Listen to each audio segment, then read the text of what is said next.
मानो के एक किटन की यहाँ पर डेथ हो चुकी है।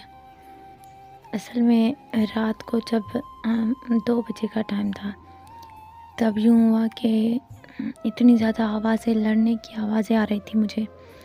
तो मैं तभी उसी टाइम भागते हुए अंदर गई। लेकिन जब तक गई बाकी के किटन्स तो बच गए, लेकिन उस लड़ाई में ये हमारा जो वाइट वाला किटन था वो नहीं बच सका। और वो इसलिए हुआ क्योंकि रात को, आधी रात को, पता नहीं कैसे हमारे कमरे में कोई और कैट, बिल्ला घुस गया और मानो से लड़ाई की। मानो को भी बहुत ज़्यादा चोटें आई हैं और इतनी ज़्यादा चोटें लगाई कि उसमें हमारा जो प्यारा सा किटन था वो भी नहीं बच पाया। और मुझे इतना ज़्यादा दुख हो रहा है कि मैं आपको बता भी नहीं सकती, इतना ज़्यादा। और रात से लेके अभी तक मानो ने इतना चिल्लाया है, बहुत ज़्यादा चिल्ला रही है कि मेरा किटन जो है वो, और बाकी जो किटन्स हैं उन्हें भी खींच कर अपने पास बिठा रही है। आप देख सकते हैं कि कितना ज़्यादा ब्लड भी है। ये जो लड़े थे तभी, और ये एक जो हमारा किटन है वो नहीं बच सका और मानो उठाने भी नहीं दे रही। जब भी उस किटन को हाथ लगाओ तो वो चिल्ला रही है, गुस्सा कर रही है कि मेरा किटन ना ले जाओ। पता नहीं कहाँ से एक बाहर जो स्ट्रे कैट वगैरह होती हैं वो आ गई। बिल्ला था। मैं अपने हिसाब से जैसे ही मैंने आवाज़ सुनी लड़ने की तो मैं भागती हुई गई, लेकिन तब तक देर हो चुकी थी। मतलब कि जो बिल्ला था वो तो भाग गया, लेकिन मानो को बहुत ज़्यादा चोटें आई और हमारा एक किटन नहीं बच पाया। बस क्या करूँ, इतना मानो चिल्ला रही है। उसे ज़रूर, ज़ाहिर सी बात है, वो माँ है तो उसे दुख तो हो ही रहा होगा, लेकिन अब उठाने भी नहीं दे रही। हम चाहते थे कि यहाँ से सफाई वगैरह कर लें। जब पहले मानो की डिलीवरी हुई थी तब उसके किटन डब्बे में थे, तब सेफ़ थे। ये पता नहीं आधी रात को कैसे कहाँ से आ गया और लड़ने लगा मानो से, और लड़ाई में ही एक किटन चला गया। और बाकी के किटन्स को चोट वगैरह नहीं आई थी, वो इसलिए क्योंकि वो थोड़े से साइड पर थे। और जल्दी से मैं गई, मेरे हाथ में लकड़ी भी थी, मैंने वो भी उठाई। और लेकिन फिर भी जो बिल्ला था वो तो भाग गया, लेकिन मानो को चोटें आई, किटन का ये हाल हो गया। पता नहीं क्यों ऐसा हुआ।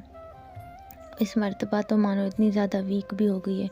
अब मैंने सोच लिया है कि अब 1 साल तक तो मानो को मैं किटन्स वगैरह नहीं करवाऊँगी।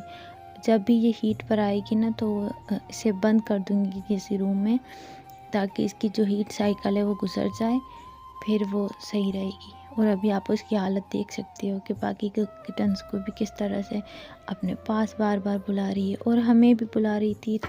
फिर 2 बजे के बाद सारी रात अभी तक अपने बच्चे को लेकर भी बैठी हुई है और इतना ज़्यादा चिल्ला रही है, मतलब कह रही है कि मेरा बच्चा उठ जाए।